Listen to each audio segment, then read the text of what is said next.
after Kapital had taken centuries in extending the working day to its normal maximum limit, and then beyond this to the limit of the natural day of 12 hours, there followed on the birth of machinism and modern industry in the last third of the 18th century a violent encroachment like that of an avalanche in its intensity and extent. Footnote: "It is certainly much to be regretted that any class of persons should toil 12 hours a day, which, including the time for their meals and for going to and returning from their work, amounts, in fact, to 14 of the 24 hours. Without entering into the question of health, no one will hesitate, I think, to admit that, in a moral point of view, so entire an absorption of the time of the working classes, without intermission, from the early age of 13, and in trades not subject to restriction, much younger, must be extremely prejudicial, and is an evil greatly to be deplored. For the sake, therefore, of public morals, of bringing up an orderly population, and of giving the great body of the people a reasonable enjoyment of life, it is much to be desired that in all trades some portion of every working day should be reserved for rest and leisure." Leonard Horner in Reports of the Inspectors of Factories for the 31st of December 1841.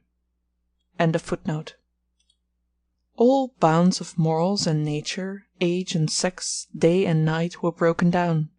Even the ideas of day and night, of rustic simplicity in the old statutes, became so confused that an English judge as late as 1860 needed a quite Talmudic sagacity to explain judicially what was day and what was night. Footnote: see Judgment of Mr. J. H. Otway, Belfast, Hilary Sessions, County Antrim, 1860. Kapital celebrated its orgies.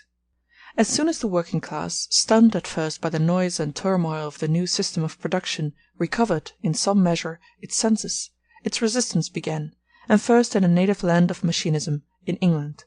For 30 years, however, the concessions conquered by the workpeople were purely nominal. Parliament passed 5 labour laws between 1802 and 1833, but was shrewd enough not to vote a penny for their carrying out, for the requisite officials, etc. Footnote: it is very characteristic of the regime of Louis Philippe, the bourgeois king, that the one Factory Act passed during his reign, that of March 22, 1841, was never put in force, and this law only dealt with child labour. It fixed 8 hours a day for children between 8 and 12, 12 hours for children between 12 and 16, etc., with many exceptions, which allow night work even for children 8 years old. The supervision and enforcement of this law are, in a country where every mouse is under police administration, left to the goodwill of the Amis du Commerce. Only since 1853, in one single department, the Département du Nord, has a paid government inspector been appointed. Not less characteristic of the development of French society generally is the fact that Louis Philippe's law stood solitary among the all-embracing mass of French laws till the Revolution of 1848. They remained a dead letter. "The fact is that prior to the Act of 1833 young persons and children were worked all night, all day, or both ad libitum." Footnote: Report of Inspectors of Factories, 30th of April, 1860, page 50.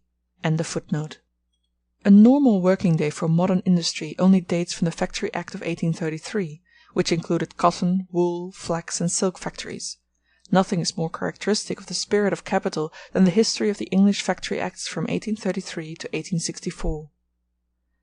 The Act of 1833 declares the ordinary factory working day to be from 5:30 in the morning to 8:30 in the evening, and within these limits, a period of 15 hours, it is lawful to employ young persons, i.e., persons between 13 and 18 years of age, at any time of the day, provided no one individual young person should work more than 12 hours in any one day, except in certain cases especially provided for. The 6th section of the Act provided, that there shall be allowed in the course of every day not less than 1½ hours for meals to every such person restricted as herein before provided. The employment of children under 9, with exceptions mentioned later, was forbidden. The work of children between 9 and 13 was limited to 8 hours a day. Night work, i.e., according to this Act, work between 8:30 p.m. and 5:30 a.m., was forbidden for all persons between 9 and 18. The lawmakers were so far from wishing to trench on the freedom of capital to exploit adult labour power, or as they called it, "the freedom of labour," that they created a special system in order to prevent the Factory Acts from having a consequence so outrageous. "The great evil of the factory system as at present conducted," says the first report of the Central Board of the Commission of June 28, 1833, "has appeared to us to be that it entails the necessity of continuing the labour of children to the utmost length of that of the adults. The only remedy for this evil, short of the limitation of the labour of adults, which would, in our opinion, create an evil greater than that which is sought to be remedied, appears to be the plan of working double sets of children." Under the name of system of relays, this plan was therefore carried out, so that, e.g., from 5:30 a.m. until 1:30 in the afternoon, one set of children between 9 and 13, and from 1:30 p.m. to 8:30 in the evening another set were put on, etc. In order to reward the manufacturers for having, in the most barefaced way, ignored all the acts as to children's labour passed during the last 22 years, the pill was yet further gilded for them. Parliament decreed that after March 1st, 1834, no child under 11, after March 1st, 1835, no child under 12, and after March 1st, 1836, no child under 13 was to work more than 8 hours in a factory. This liberalism, so full of consideration for capital, was the more noteworthy, as Dr. Farr, Sir A. Carlyle, Sir B. Brodie, Sir C. Bell, Mr. Guthrie, etc., in a word, the most distinguished physicians and surgeons in London, had declared in their evidence before the House of Commons that there was danger in delay. Dr. Farr expressed himself still more coarsely. "Legislation is necessary for the prevention of death, in any form in which it can be prematurely inflicted, and certainly this, i.e., the factory method, must be viewed as a most cruel mode of inflicting it." That same reformed Parliament, which in its delicate consideration for the manufacturers condemned children under 13 for years to come to 72 hours of work per week in the factory hell, on the other hand, in the Emancipation Act, which also administered freedom drop by drop, forbade the planters from the outside to work any negro slave more than 45 hours a week. But, in no wise conciliated, capital now began a noisy agitation that went on for several years. It turned chiefly on the age of those who, under the name of children, were limited to 8 hours' work, and were subjected to a certain amount of compulsory education. According to capitalistic anthropology, the age of childhood ended at 10, or at the outside at 11. The more nearly the time approached for the coming into full force of the Factory Act, the fatal year 1836, the more wildly raged the mob of manufacturers. They managed, in fact, to intimidate the government to such an extent that in 1835 it proposed to lower the limit of the age of childhood from 13 to 12. In the meantime the pressure from without grew more threatening. Courage failed the House of Commons. It refused to throw children of 13 under the juggernaut car of capital for more than 8 hours a day, and the Act of 1833 came into full operation. It remained unaltered until June 1844. In the 10 years during which it regulated factory work, first in part and then entirely, the official reports of the factory inspectors teem with complaints as to the impossibility of putting the Act into force. As the law of 1833 left it optional with the Lords of Capital during the 15 hours, from 5:30 a.m. to 8:30 p.m., to make every young person and every child begin, break off, resume, or end his 12 or 8 hours at any moment they liked, and also permitted them to assign to different persons different times for meals, these gentlemen soon discovered a new system of relays, by which the labour horses were not changed at fixed stations, but were constantly reharnessed at changing stations. We do not pause longer on the beauty of this system, as we shall have to return to it later. But this much is clear at the first glance, that this system annulled the whole Factory Act, not only in the spirit, but in the letter.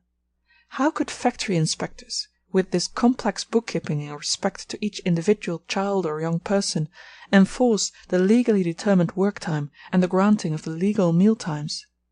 In a great many of the factories the old brutalities soon blossomed out again unpunished. In an interview with the Home Secretary, 1844, the factory inspectors demonstrated the impossibility of any control under the newly invented relay system. Footnote: Report of the Inspectors of Factories, 31st October 1849, page 6. End of footnote. In the meantime, however, circumstances had greatly changed. The factory hands, especially since 1838, had made the 10 hours bill their economic, as they had made the charter their political, election cry. Some of the manufacturers, even, who had managed their factories in conformity with the Act of 1833, overwhelmed Parliament with memorials on the immoral competition of their false brethren whom greater impudence, or more fortunate local circumstances, enabled to break the law. Moreover, however much the individual manufacturer might give the rein to his old lust for gain, the spokesmen and political leaders of the manufacturing class ordered a change of front and of speech towards the workpeople. They had entered upon the contest for the repeal of the Corn Laws, and needed the workers to help them to victory. They promised, therefore, not only a double-sized loaf of bread, but the enactment of the 10 hours bill in the Free Trade Millennium.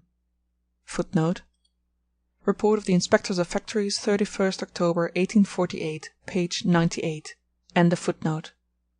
Thus they still less dared to oppose a measure intended only to make the law of 1833 a reality. Threatened in their holiest interest, the rent of land, the Tories thundered with philanthropic indignation against the nefarious practices of their foes. Footnote: Leonard Horner uses the expression nefarious practices in his official reports. Report of Inspectors of Factories, 31st October 1859, page 7. End of footnote. This was the origin of the Additional Factory Act of June 7, 1844. It came into effect on September 10, 1844. It places under protection a new category of workers, viz., the women over 18. They were placed in every respect on the same footing as the young persons, their work time limited to 12 hours, their night labour forbidden, etc. For the first time, legislation saw itself compelled to control directly and officially the labour of adults. In the Factory Report of 1844 to 1845, it is said with irony, quote, "No instances have come to my knowledge of adult women having expressed any regret at their rights being thus far interfered with." End of quote. Footnote: Report, etc., 30th September 1844, page 15. End of footnote. The working time of children under 13 was reduced to 61, and in certain circumstances to 7 hours a day. Footnote: The Act allows children to be employed for 10 hours if they do not work day after day, but only on alternate days. In the main, this clause remained inoperative. End of footnote. To get rid of the abuses of the spurious relay system, the law established besides others the following important regulations: quote, "That the hours of work of children and young persons shall be reckoned from the time when any child or young person shall begin to work in the morning." End of quote. So that if A, e.g., begins work at 8 in the morning and B at 10, B's workday must nevertheless end at the same hour as A's. Quote, "The time shall be regulated by a public clock." End of quote. For example, the nearest railway clock, by which the factory clock is to be set. The occupier is to hang up a legible, printed notice stating the hours for the beginning and ending of work and the times allowed for the several meals. Children beginning work before 12 noon may not be again employed after 1 p.m. The afternoon shift must therefore consist of other children than those employed in the morning. Of the hour and a half for meal times, quote, "1 hour thereof at the least shall be given before 3 of the clock in the afternoon, and at the same period of the day. No child or young person shall be employed more than 5 hours before 1 p.m. without an interval for meal time of at least 30 minutes. No child or young person, or female, shall be employed or allowed to remain in any room in which any manufacturing process is then, i.e. at meal times, carried on." End of quote, etc. It has been seen that these minutiae, which, with military uniformity, regulate by stroke of the clock the times, limits, pauses of the work, were not at all the products of parliamentary fancy. They developed gradually out of circumstances as natural laws of the modern mode of production. Their formulation, official recognition, and proclamation by the state were the result of a long struggle of classes. One of the first consequences was that in practice the working day of the adult males in factories became subject to the same limitations, since in most processes of production the co-operation of the children, young persons, and women is indispensable. On the whole, therefore, during the period from 1844 to 1847, the 12 hours working day became general and uniform in all branches of industry under the Factory Act. The manufacturers, however, did not allow this progress without a compensating retrogression. At their instigation, the House of Commons reduced the minimum age for exploitable children from 9 to 8, in order to assure that additional supply of factory children which is due to capitalists, according to divine and human law. Footnote: "As a reduction in their hours of work would cause a larger number of children to be employed, it was thought that the additional supply of children from 8 to 9 years of age would meet the increased demand." Logo citato, page 13, and a footnote. The years 1846 to 1847 are epoch-making in the economic history of England. The repeal of the Corn Laws and of the duties on cotton and other raw material, free trade proclaimed as the guiding star of legislation, in a word, the arrival of the millennium. On the other hand, in the same years, the Chartist movement and the 10 hours agitation reached their highest point. They found allies in the Tories panting for revenge. Despite the fanatical opposition of the army of perjured free traders, with Bright and Cobden at their head, the 10 hours bill, struggled for so long, went through Parliament. The new Factory Act of June 8, 1847, enacted that on July 1, 1847, there should be a preliminary shortening of the working day for young persons from 13 to 18, and all females, to 11 hours, but that on May 1, 1848, there should be a definite limitation of the working day to 10 hours. In other respects, the Act only amended and completed the Acts of 1833 and 1844. Kapital now entered upon a preliminary campaign in order to hinder the Act from coming into full force on May 1, 1848. And the workers themselves, under the presence that they had been taught by experience, were to help in the destruction of their own work. The moment was cleverly chosen.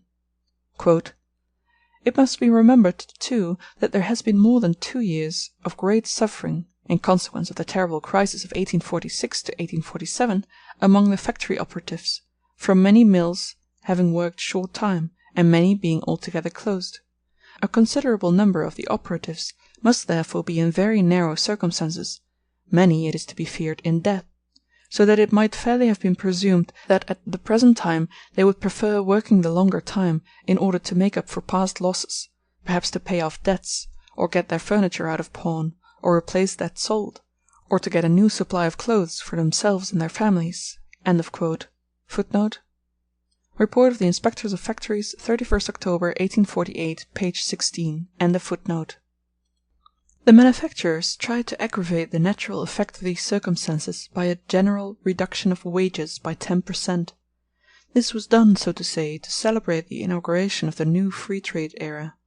Then followed a further reduction of 8 1/3% as soon as the working day was shortened to 11, and a reduction of double that amount as soon as it was finally shortened to 10 hours. Wherever, therefore, circumstances allowed it, a reduction of wages of at least 25% took place. Footnote: "I found that men who had been getting 10 shillings a week had had 1 shilling taken off for a reduction in the rate of 10%, and 1 shilling 6pence off the remaining 9 shillings for the reduction in time, together 2 shillings 6pence, and notwithstanding this, many of them said they would rather work 10 hours." Logo citato, and a footnote. Under such favourably prepared conditions, the agitation among the factory workers for the repeal of the Act of 1847 was begun. Neither lies, bribery, nor threats were spared in this attempt. But all was in vain.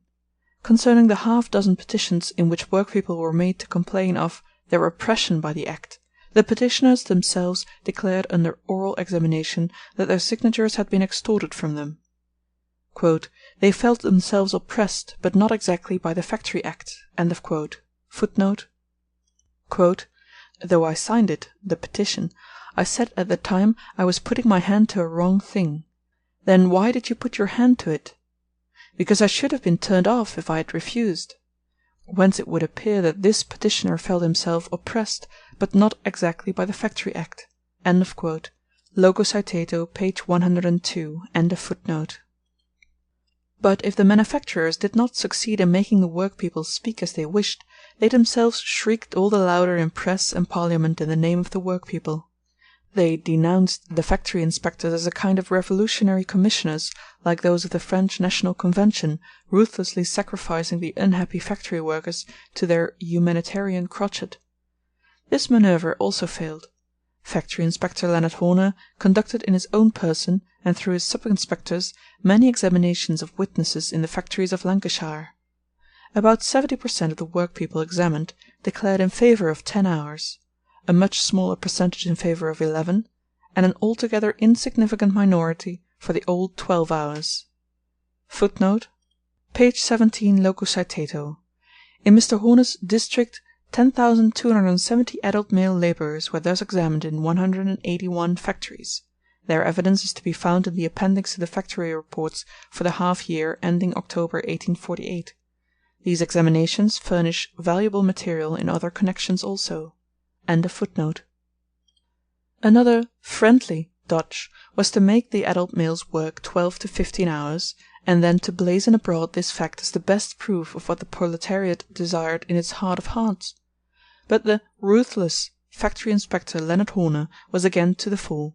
The majority of the overtimes declared, quote, "They would much prefer working 10 hours for less wages, but that they had no choice; that so many were out of employment, so many spinners getting very low wages by having to work as piecers, being unable to do better, that if they refused to work the longer time, others would immediately get their places, so that it was a question with them of agreeing to work the longer time, or of being thrown out of employment altogether."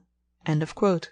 Footnote: logo citato. See the evidence collected by Leonard Horner himself, numbers 69, 70, 71, 72, 92, 93, and that collected by Sub-Inspector A, numbers 51, 52, 58, 59, 62, 70 of the appendix. One manufacturer, too, tells the plain truth. See number 14 and number 265, logo citato. End of footnote. The preliminary campaign of capital thus came to grief, and the 10 Hours Act came into force May 1st, 1848. But meanwhile the fiasco of the Chartist party, whose leaders were imprisoned and whose organisation was dismembered, had shaken the confidence of the English working class in its own strength. Soon after this the June insurrection in Paris and its bloody suppression united, in England as on the Continent, all fractions of the ruling classes, landlords and capitalists, stock exchange wolves and shopkeepers, protectionists and free traders, government and opposition, priests and freethinkers, young whores and old nuns, under the common cry for the salvation of property, religion, the family, and society.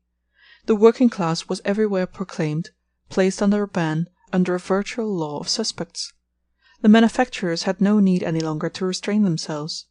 They broke out in open revolt not only against the 10 Hours Act, but against the whole of the legislation that since 1833 had aimed at restricting in some measure the free exploitation of labour power. It was a pro-slavery rebellion in miniature, carried on for over 2 years with a cynical recklessness, a terrorist energy, all the cheaper because the rebel capitalist risked nothing except the skin of his hands. To understand that which follows, we must remember that the Factory Acts of 1833, 1844, and 1847 were all three in force so far as the one did not amend the other; that not one of these limited the working day of the male worker over 18, and that since 1833 the 15 hours from 5:30 a.m. to 8:30 p.m. had remained the legal day, within the limits of which at first the 12 and later the 10 hours labour of young persons and women had to be performed under the prescribed conditions. The manufacturers began by here and there discharging a part of, in many cases half of the young persons and women employed by them, and then, for the adult males, restoring the almost obsolete night work. The 10 Hours Act, they cried, leaves no other alternative. Footnote: Reports, etc. for 31st October 1848, pages 133 and 134. End of footnote. Their second step dealt with the legal pauses for meals. Let us hear the factory inspectors. Quote, Since the restriction of the hours of work to 10, the factory occupiers maintain, although they have not yet practically gone the whole length, that supposing the hours of work to be from 9 a.m. to 7 p.m., they fulfil the provisions of the statutes by allowing an hour before 9 a.m. and half an hour after 7 p.m. for meals. In some cases they now allow an hour, or half an hour for dinner, insisting at the same time that they are not bound to allow any part of the hour and a half in the course of the factory working day." Footnote: Reports, etc., for 30th April 1848, page 47. The manufacturers maintained, therefore, that the scrupulously strict provisions of the Act of 1844 with regard to meal times only gave the operatives permission to eat and drink before coming into and after leaving the factory, i.e. at home. And why should not the workpeople eat their dinner before 9 in the morning? The Crown lawyers, however, decided that the prescribed meal times "must be in the interval during the working hours, and that it will not be lawful to work for 10 hours continuously, from 9 a.m. to 7 p.m. without any interval." Footnote: Reports, etc., for 31st October 1848, page 130. After these pleasant demonstrations, Kapital preluded its revolt by a step which agreed with the letter of the law of 1844 and was therefore legal.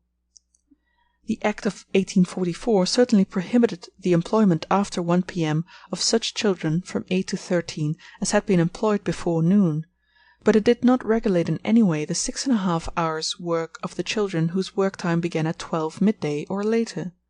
The children of 8 might, if they began work at noon, be employed from 12 to 1, 1 hour, from 2 to 4 in the afternoon, 2 hours, from 5 to 8:30 in the evening, 3½ hours, in all the legal 6½ hours. Or better still, in order to make their work coincide with that of the adult male labourers up to 8:30 p.m., the manufacturers only had to give them no work till 2 in the afternoon. They could then keep them in the factory without intermission till 8:30 in the evening. "And it is now expressly admitted that the practice exists in England from the desire of mill owners to have their machinery at work for more than 10 hours a day, to keep the children at work with male adults after all the young persons and women have left, and until 8:30 p.m. if the factory owners choose." Footnote: Reports, etc., loco citato, page 142. Workmen and factory inspectors protested on hygienic and moral grounds, but Kapital answered, "My deeds upon my head, I crave the law, the penalty and forfeit of my bond." In fact, according to statistics laid before the House of Commons on July 26, 1850, in spite of all protests, on July 15, 1850, 3,742 children were subjected to this "practice" in 257 factories. Footnote: Reports, etc., for 31st October 1850, pages 5 and 6. Still, this was not enough. The lynx eye of Kapital discovered that the Act of 1844 did not allow 5 hours' work before midday without a pause of at least 30 minutes for refreshment, but prescribed nothing of the kind for work after midday. Therefore it claimed and obtained the enjoyment of not only of making children of 8 drudge without an intermission from 2 to 8:30 p.m., but also of making them hunger during that time. "Aye, his heart, so says the bond." This Shylock clinging to the letter of the law of 1844, so far as it regulated children's labour, was but to lead up to an open revolt against the same law, so far as it regulated the labour of young persons and women. Footnote: The nature of capital remains the same in its developed as in its undeveloped form. In the code which the influence of the slave owners, shortly before the outbreak of the American Civil War, imposed on the territory of New Mexico, it is said that the labourer, inasmuch as the capitalist has bought his labour power, is his, the capitalist's, money. The same view was current among the Roman patricians. The money they had advanced to the plebeian debtor had been transformed via the means of subsistence into the flesh and blood of the debtor. This flesh and blood were, therefore, their money. Hence the Shylock law of the 10 tables. Lingwood's hypothesis that the patrician creditors from time to time prepared, beyond the Tiber, banquets of debtors' flesh, may remain as undecided as that of Dahmer on the Christian Eucharist. In It will be remembered that the abolition of the false relay system was the chief aim and object of that law. The masters began their revolt with the simple declaration that the sections of the Act of 1844 which prohibited the ad libitum use of young persons and women in such short fractions of the day of 15 hours as the employer chose were comparatively harmless, so long as the work time was fixed at 12 hours. But under the 10 Hours Act they were a grievous hardship. Footnote: Reports, etc. for 30th April 1848, page 28, end of footnote. They informed the inspectors in the coolest manner that they should place themselves above the letter of the law, and reintroduce the old system on their own account. Footnote: Thus, among others, philanthropist Ashworth to Leonard Horner, in a disgusting Quaker letter. Reports, etc., April 1849, page 4, end of footnote. They were acting in the interests of the ill-advised operatives themselves, quote, in order to be able to pay them higher wages, end of quote. Quote, This was the only possible plan by which to maintain, under the 10 Hours Act, the industrial supremacy of Great Britain. End of quote. Quote, Perhaps it may be a little difficult to detect irregularities under the relay system, but what of that? Is the great manufacturing interest of this country to be treated as a secondary matter in order to save some little trouble to inspectors and sub-inspectors of factories? End of quote. Footnote: Loco citato, page 140, end of footnote. All these shifts naturally were of no avail. The factory inspectors appealed to the law courts, but soon such a cloud of dust in the way of petitions from the masters overwhelmed the Home Secretary, Sir George Grey, that in a circular of August 5th, 1848, he recommends the inspectors not, quote, to lay informations against mill owners for a breach of the letter of the Act, or for employment of young persons by relays in cases in which there is no reason to believe that such young persons have been actually employed for a longer period than that sanctioned by law. End of quote. Hereupon Factory Inspector J. Stuart allowed the so-called relay system during the 15 hours of the factory day throughout Scotland, where it soon flourished again as of old. The English factory inspectors, on the other hand, declared that the Home Secretary had no power dictatorially to suspend the law, and continued their legal proceedings against the pro-slavery rebellion. But what was the good of summoning the capitalists when the courts, in this case the country magistrates, Cobbett's grade unpaid, acquitted them?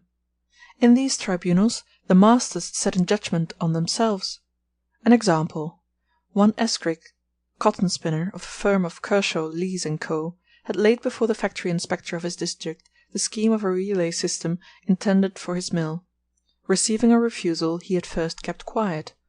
A few months later, an individual named Robinson, also a cotton spinner, and if not his man Friday, at all events related to Escrick, appeared before the borough magistrate of Stockport on a charge of introducing the identical plan of relays invented by Escrick. 4 justices sat, among them 3 cotton spinners, at their head this same inevitable Escrick. Escrick acquitted Robinson, and now was of opinion that what was right for Robinson was fair for Escrick. Supported by his own legal decision, he introduced the system at once into his own factory. Footnote: Reports, etc. for 30th April 1849, page 21, 22. Conform like examples, ibid, pages 4 and 5, end of footnote. Of course, the composition of this tribunal was in itself a violation of the law. Footnote: By Roman 1 and 2 will Roman 4, chapter 24, section 10, known as Sir John Wobhouse's Factory Act, it was forbidden to any owner of a cotton spinning or weaving mill, or the father, son, or brother of such owner, to act as justice of the peace in any inquiries that concerned the Factory Act. End of footnote. These judicial farces, exclaims Inspector Howell, quote, urgently call for a remedy, either that the law should be so altered as to be made to conform to these decisions, or that it should be administered by a less fallible tribunal, whose decisions would conform to the law when these cases are brought forward. I long for a stipendiary magistrate. End of quote. Footnote: Loco citato. End of footnote. The Crown lawyers declared the master's interpretation of the Act of 1848 absurd, but the saviours of society would not allow themselves to be turned from their purpose. Leonard Horner reports, quote, having endeavoured to enforce the Act, by 10 prosecutions in 7 magisterial divisions, and having been supported by the magistrates in 1 case only, I considered it useless to prosecute more for this evasion of the law.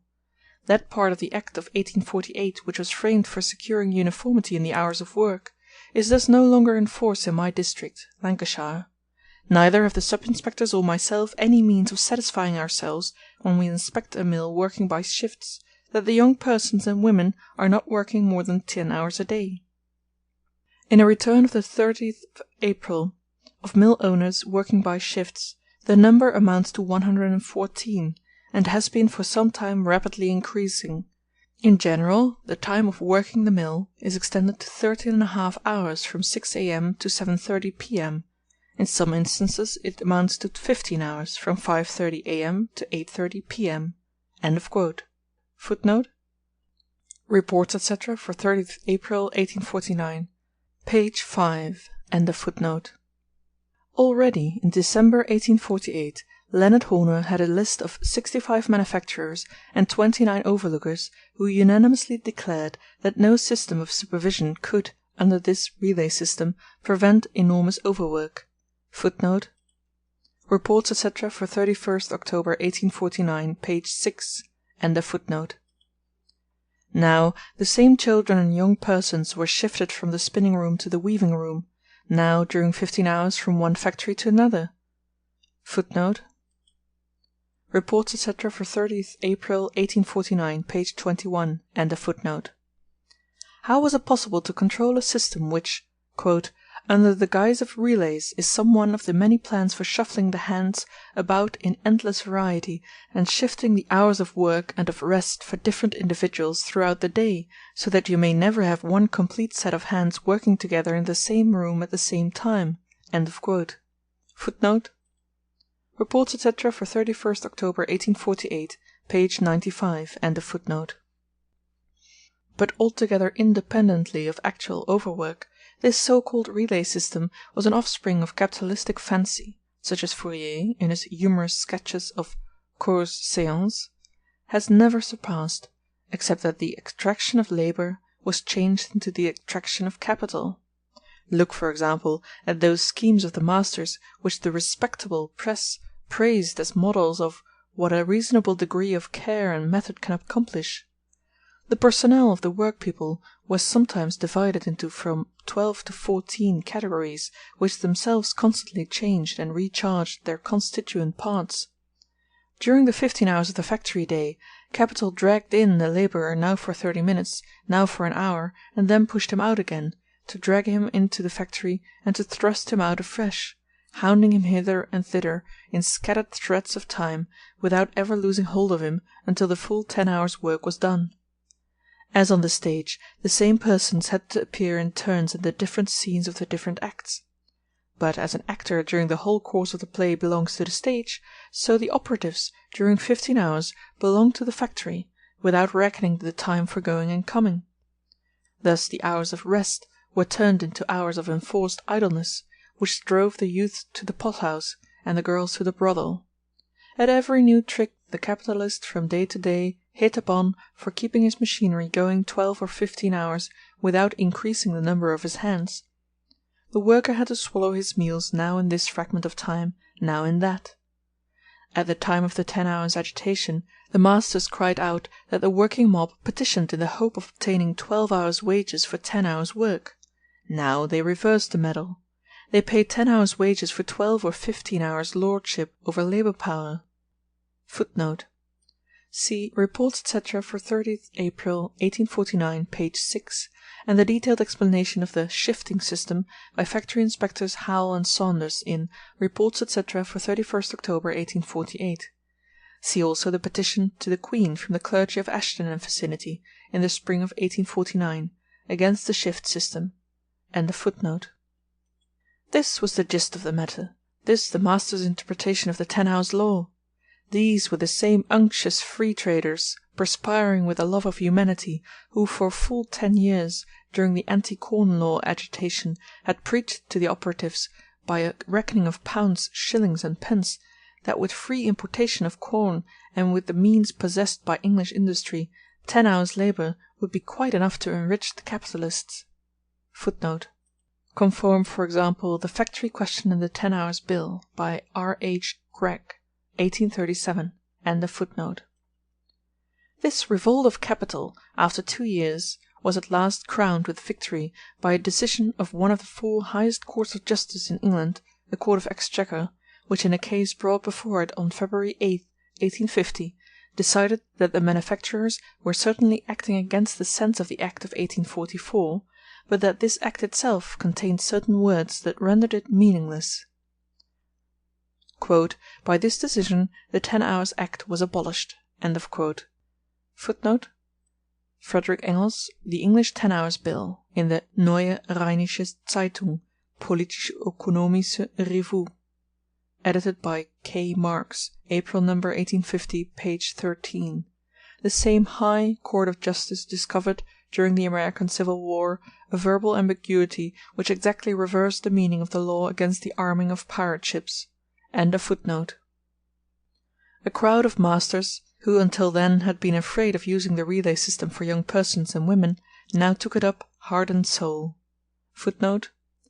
Reports, etc., for 30th April 1850. End of footnote.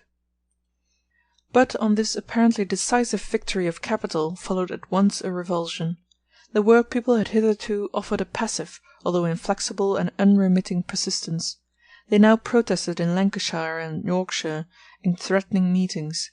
The pretended 10 Hours Act was thus simple humbug, parliamentary cheating, had never existed. The factory inspectors urgently warned the government that the antagonism of classes had arrived at an incredible tension. Some of the masters themselves murmured, quote, "On account of the contrary decisions of the magistrates, a condition of things altogether abnormal and anarchical obtains.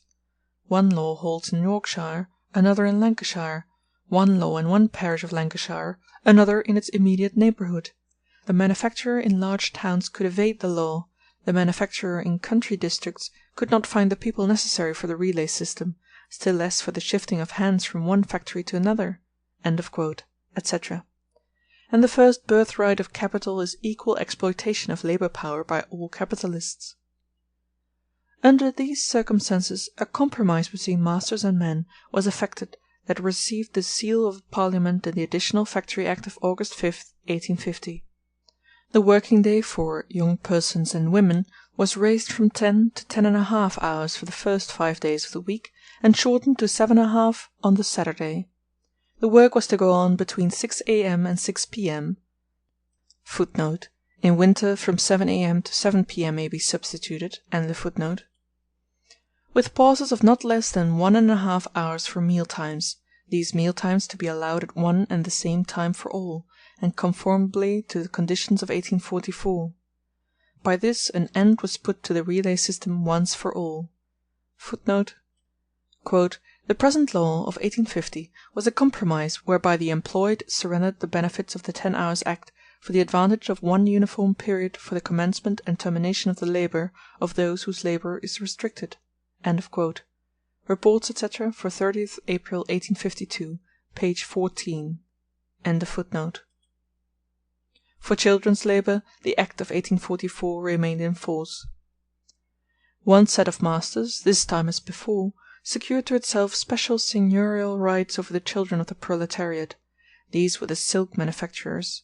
In 1833 they had howled out in threatening fashion, quote, "If the liberty of working children of any age for 10 hours a day were taken away, it would stop their works." End of quote. Footnote. Reports, etc., for September 1844, page 13. End of footnote. It would be impossible for them to buy a sufficient number of children over 13. They extorted the privilege they desired. The pretext was shown on subsequent investigation to be a deliberate lie. Footnote. Loco citato. End of footnote. It did not, however, prevent them during 10 years from spinning silk 10 hours a day out of the blood of little children who had to be placed upon stools for the performance of their work. Footnote, loco citato, end of footnote. The Act of 1844 certainly robbed them of the liberty of employing children under 11 longer than 6½ hours a day, but it secured to them, On the other hand, the privilege of working children between 11 and 13, 10 hours a day, and of annulling in their case the education made compulsory for all other factory children. This time the pretext was "the delicate texture of the fabric in which they were employed, requiring a lightness of touch only to be acquired by their early introduction to these factories." Footnote: Reports, etc., for 31st October 1846, page 20. The children were slaughtered out and out for the sake of their delicate fingers, as in southern Russia the horned cattle for the sake of their hide and tallow. At length, in 1850, the privilege granted in 1844 was limited to the departments of silk twisting and silk winding. But here, to make amends to capital bereft of its freedom, the work time for children from 11 to 13 was raised from 10 to 10½ hours. Pretext: "Labor in silk mills was lighter than in mills for other fabrics, and less likely in other respects also to be prejudicial to health." Footnote: Reports, etc., for 31st October 1861, page 26. Official medical inquiries proved afterwards that, on the contrary, "the average death rate is exceedingly high in the silk districts, and amongst the female part of the population is higher even than it is in the cotton districts of Lancashire." Footnote: Loco Citato, page 27. On the whole, the working population, subject to the Factory Act, has greatly improved physically. All medical testimony agrees on this point, and personal observation at different times has convinced me of it. Nevertheless, and exclusive of the terrible death rate of the children in the first years of their life, the official reports of Dr. Greenhow show the unfavourable health condition of the manufacturing districts as compared with agricultural districts of normal health. As evidence, take the following table from his 1861 report. Summary of table. This table shows death rates from pulmonary affections in males and females in 8 different manufacturing districts compared to 8 healthy agricultural districts. The 8 manufacturing districts are Wigan and Blackburn for cotton, Halifax and Bradford for worsted, Macclesfield and Leek for silk, and Stoke-upon-Trent and Woolstanton for earthenware. The percentage of adult males engaged in manufactures in these districts ranges from 14.9 to 42.6%, while the death rate from pulmonary affections per 100,000 males ranges from 547 to 726 in these 8 districts, while in the 8 healthy agricultural districts the death rate per 100,000 males is 305. For the females, the percentage of adult females engaged in manufactures ranges in these 8 districts from 13.9 to 34.9, and the death rate ranges from 564 to 804 per 100,000 females, compared to a death rate from pulmonary affections per 100,000 females of 340 in 8 healthy agricultural districts. And a footnote. Despite the protests of the factory inspector, renewed every 6 months, the mischief continues to this hour. Footnote. It is well known with what reluctance the English free traders gave up the protective duty on the silk manufacture. Instead of the protection against French importation, the absence of protection to English factory children now serves their turn. And a footnote. The Act of 1850 changed the 15 hours time from 6 a.m. to 8:30 p.m. into the 12 hours from 6 a.m. to 6 p.m. for young persons and women only.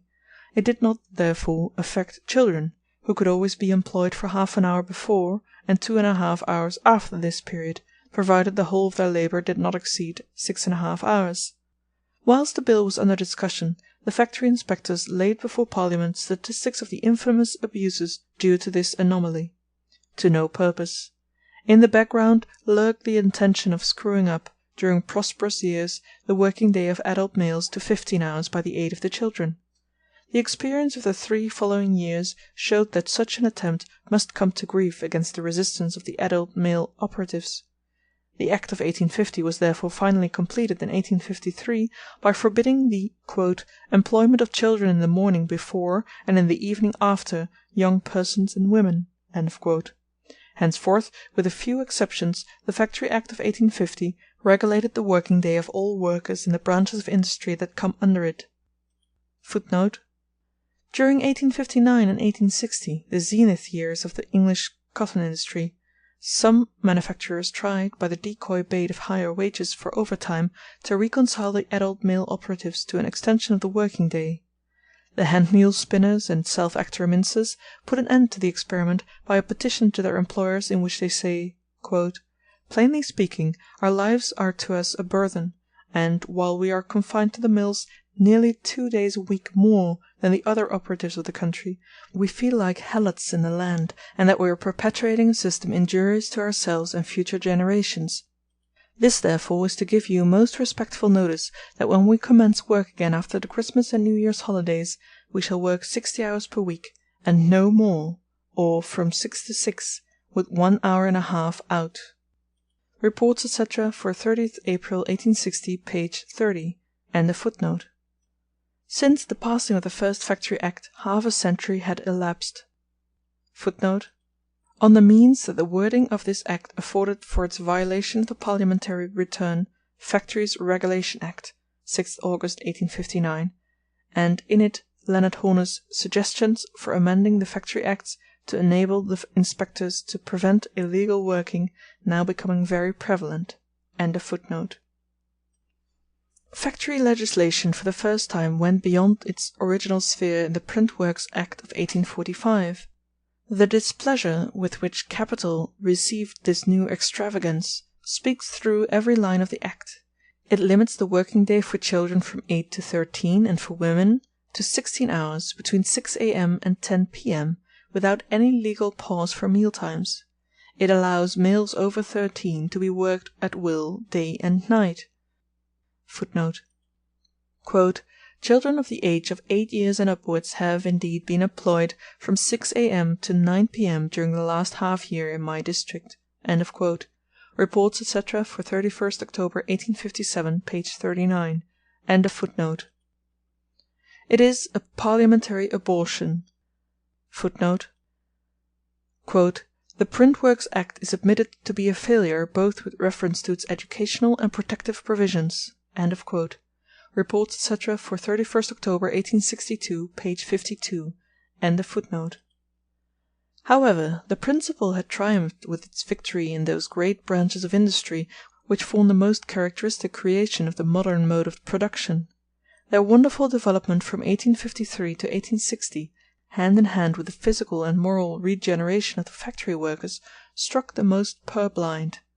The masters from whom the legal limitation and regulation had been wrung, step by step, after a civil war of half a century, themselves referred ostentatiously to the contrast with the branches of exploitation still "free." Thus, e.g., E. Potter in a letter to the Times of March 24, 1863. The Times reminded him of the manufacturers' revolt against the 10 hours bill. The Pharisees of political economy now proclaim the discernment of the necessity of a legally fixed working day as a characteristic new discovery of their so-called science. Thus, among others, Mr. W. Newmarch, collaborator and editor of Tooke's History of Prices. Is it a scientific advance to make cowardly concessions to public opinion?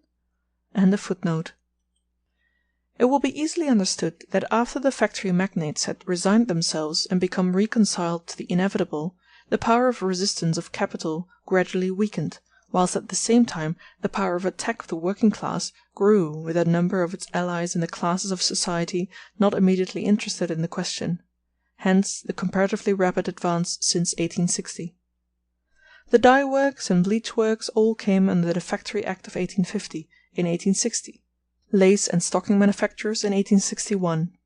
The Act passed in 1860 determined that, in regard to dye and bleach works, the working day should be fixed on August 1, 1861, provisionally at 12 hours, and definitely on August 1, 1862, at 10 hours, i.e. at 10½ hours for ordinary days and 7½ for Saturday. Now, when the fatal year 1862 came, the old farce was repeated. Besides, the manufacturers petitioned Parliament to allow the employment of young persons and women for 12 hours during 1 year longer. "In the existing condition of the trade, the time of the cotton famine, it was greatly to the advantage of the operatives to work 12 hours per day and make wages when they could." A bill to this effect had been brought in, "and it was mainly due to the action of the operative bleachers in Scotland that the bill was abandoned." Reports, etc., for 31st October 1862, pages 14 and 15.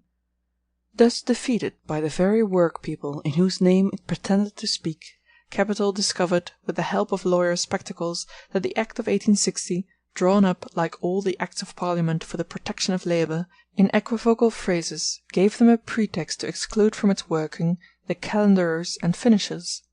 English jurisprudence, ever the faithful servant of Kapital, sanctioned in the Court of Common Pleas this piece of pettifogging. "The operatives have been greatly disappointed. They have complained of overwork, and it is greatly to be regretted that the clear intention of the legislator should have failed by reason of a faulty definition." Logo Citato, page 18. In consequence of the first report of the Commission on the Employment of Children, 1863, the same fate was shared by the manufacturers of all earthenwares, not merely pottery, lucifer matches, percussion caps, cartridges, carpets, fustian cutting, and many processes including under the name of finishing. In the year 1863, bleaching in the open air and baking were placed under special acts, by which, in the former, the labour of young persons and women during the night time, from 8 in the evening to 6 in the morning, and in the latter, the employment of journeyman bakers under 18 between 9 in the evening and 5 in the morning were forbidden. The open-air bleachers had evaded the law of 1860 by means of the lie that no women worked at it in the night. The lie was exposed by the factory inspectors, and at the same time Parliament was, by petitions from the operatives, bereft of its notions as to the cool meadow fragrance in which bleaching in the open air was reported to take place. In this aerial bleaching, drying rooms were used at temperatures of from 90 to 100 degrees Fahrenheit, in which the work was done for the most part by girls. Cooling is the technical expression for their occasional escape from the drying rooms into the fresh air. 15 girls in stoves, heat from 80 to 90 degrees Fahrenheit for linens, and 100 degrees and upwards for cambrics. 12 girls ironing and doing up in a small room about 10 feet square, in the centre of which is a closed stove. The girls stand round the stove, which throws out a terrific heat, and dries the cambrics rapidly for the ironers. The hours of work for these hands are unlimited. If busy, they work till 9 or 12 at night for successive nights." Reports, etc., for 31st October 1862, page 56. A medical man states, "No special hours are allowed for cooling, but if the temperature gets too high, or the workers' hands get soiled from perspiration, they are allowed to go out for a few minutes. My experience, which is considerable, in treating the diseases of stove workers, compels me to express the opinion that their sanitary condition is by no means so high as that of the operatives in a spinning factory." Aside, and Kapital, in its memorials to Parliament, had painted them as floridly healthy after the manner of Rubens. The diseases most observable amongst them are phthisis, bronchitis, irregularity of uterine functions, hysteria in its most aggravated forms, and rheumatism.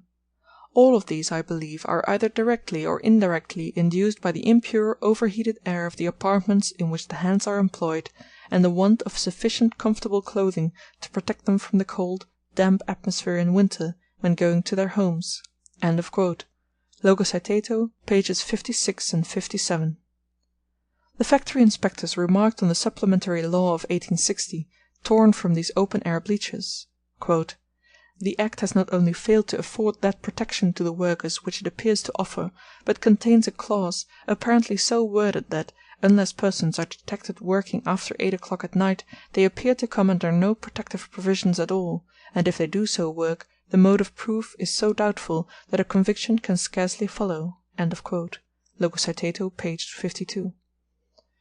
"To all intents and purposes, Therefore, as an act for any benevolent or educational purpose, it is a failure, since it can scarcely be called benevolent to permit, which is tantamount to compelling, women and children to work 14 hours a day, with or without meals, as the case may be, and perhaps for longer hours than these, without limit as to age, without reference to sex, and without regard to the social habits of the families of the neighbourhood, in which such works, bleaching and dyeing, are situated."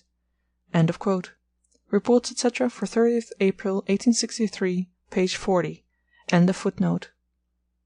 We shall return to the later proposals of the same Commission, which threatened to deprive of their freedom all the important branches of English industry, with the exception of agriculture, mines, and the means of transport.